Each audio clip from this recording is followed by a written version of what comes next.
বনগাঁটা খুব কনজেস্টেড ছিল, এখন কি একটু ল্যান্ডপোর্ট টোট করে একটু পরিষ্কার হয়েছে।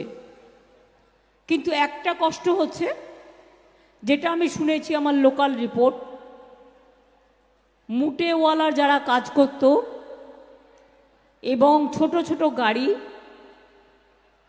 তাদের একটু অসুবিধে হচ্ছে, যেহেতু ওই ল্যান্ডপোর্টটা দিয়ে বড় বড় গাড়ি চলে যাচ্ছে। এতে আমাদের রাজস্ব বাড়ছে, গাড়িগুলো তাড়াতাড়ি যেতে পারছে। এটা যেমন ঠিক, সাথে সাথে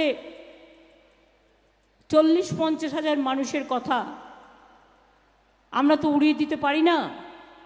আমি নির্বাচনের পর বিশ্বজিৎ যদি নির্বাচনে জেতে, আমি আপনাদের কথা দিচ্ছি, আমি বিশ্বজিৎ, গোপাল, নারায়ণ আর মমতাবালা ঠাকুর আমরা একসাথে বসে এমন কিছু সিদ্ধান্ত একটা নেব যাতে এটাও বন্ধ না হয়, অথচ গরিব লোকগুলোকে কাজে লাগানো যায়,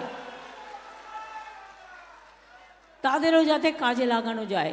তারাও তো আমাদের ঘরের ভাই বোন, তারা কি খেয়ে থাকবে, তাদের খাদ্যটাও আমাদের দেখতে হবে, এটা আমি মনে করি। জানেন, আমরা ধরে ফেলেছি, ভোট দিতে গিয়ে দেখছে মারছে তৃণমূলে, পড়ছে বিজেপির ফুলে, সঙ্গে সঙ্গে হাতে নাতে ধরে ওই মেশিন আমরা চেঞ্জ করিয়েছি। বর্ডারে গিয়ে গিয়ে কেন্দ্রীয় বাহিনী বিজেপির পার্টির টোটো লাগিয়ে জোর করে ভোট করাচ্ছিল, আর চাপড়াতেও আমরা হাতে নাতে ধরেছি। ওদের এত বড় সাহস। আপনাদের এখানে যিনি প্রার্থী হয়েছেন, সেন্ট্রাল মিনিস্টার ছিলেন, কি করেছেন আপনাদের জন্য? কোন কাজটি করেছেন? কি করেছে? কিছু করেছে? আমি জানতে চাইছি। কিচ্ছু কাজ করেনি, শুধু ঘুরে বেরিয়েছে। আর নাগরিকত্ব দেব বলে কোথাও কোথাও টাকাও তুলেছে।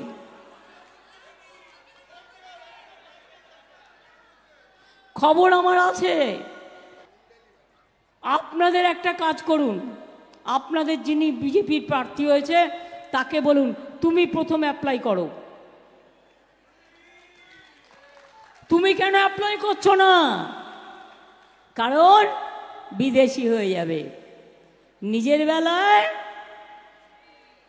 আটি সুটি, পরের বেলায় দাঁত কপাটি, তাই তো?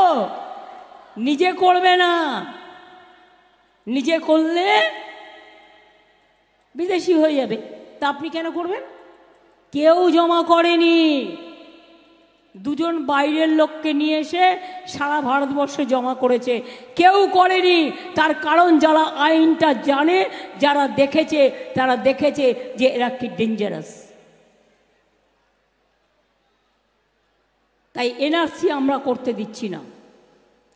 কে আমরা মানি না, নিঃশর্তে করলে করুক, আমার কোনো আপত্তি নেই, নিঃশর্ত অধিকার।